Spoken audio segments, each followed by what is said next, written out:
Saatnya. Saatnya. Saatnya. Terima kasih. Assalamualaikum. Saya Bahtiar Sebayang, Ketua Umum Kami Prabowo. Alhamdulillah akhirnya hari ini kami senang sekali bisa mendeklarasikan relawan kami, relawan muda dari Kami Prabowo, Komunitas Anak Muda Indonesia Dukung Prabowo yang kami bentuk isinya anak-anak muda dalam rangka menyambut pemilu presiden di tahun 2024 dan pilihan kami jatuhkan kepada Pak Prabowo. Kenapa kemudian kami menjatuhkan pilihan kami kepada Pak Prabowo? Karena kami anak-anak muda merasa perlu kepemimpinan beliau di masa-masa yang akan datang. Kami anak-anak muda butuh ruang aktualisasi, kami butuh ruang kreativitas, kami butuh ruang berekspresi, kami perlu lapangan pekerjaan, kami perlu akses terhadap usaha dan seterusnya, dan kami kira yang paling mungkin dan yang kami rasa bisa mewujudkan itu adalah Pak Prabowo Subianto, yang insya Allah mudah-mudahan beliau bisa terdaftar sebagai calon presiden di bulan November dan menjadi presiden di bulan Februari secara terpilih di tahun 2024. Kami juga selaku relawan anak muda ini alhamdulillah sekarang sudah terbentuk di 8 provinsi, kabupaten kotanya sudah puluhan juga. Dalam aktivitas kami ke depan ya kami akan terus berkonsolidasi, memastikan infrastruktur organisasi kami bisa terbangun dengan baik. Kami akan merangkul dan mengajak pemilih-pemilih pemula yang ada di luar sana untuk kita bisa sama-sama mensukseskan pemilu presiden di tahun 2024 ini, pemilu yang adil, jujur, kemudian menjunjung tinggi nilai persatuan. Kalaupun ada perbedaan-perbedaan, kita bisa tetap sejuk, bisa tetap bareng-bareng, bisa tetap mencari jalan keluar yang terbaik bagi bangsa Indonesia. Apalagi bangsa Indonesia ini di masa-masa yang akan datang kita menghadapi begitu banyak ancaman, terutama tantangan ekonomi. Oleh karena itu kita sekali lagi perlu persatuan, kita sekali lagi perlu bersama-sama untuk membawa bangsa Indonesia ini lebih maju ke depan. Dan kalau kita lihat apa yang sudah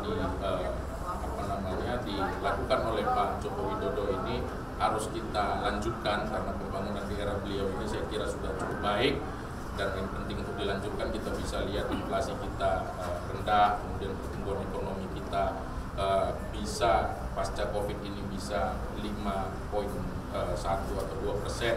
Saya kira ini adalah suatu prestasi yang harus kita titipkan kepada pemimpin kita di masa yang akan datang untuk bisa dilanjutkan pembangunannya. Saya kira itu.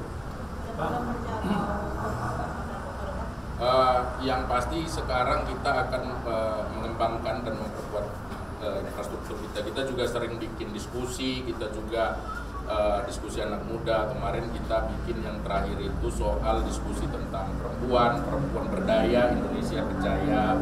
Kemudian kita punya aktivitas kebudayaan, kita melakukan kolaborasi dengan beberapa museum yang ada di Lampung. Kemudian kemarin kita juga aktivitas olahraga. Jadi aktivitas-aktivitas yang sesuai habitnya anak muda lah Mbak, yang kita bisa fun, tapi juga smart, tapi juga berangkulan, tapi juga bersatu anak-anak muda yang ada di luar sana. Bang, ini kan di pemilu nanti anak muda kan biasanya emosinya tidak terkontrol ya Bang. Bagaimana kami untuk mengontrol kawan-kawan paling?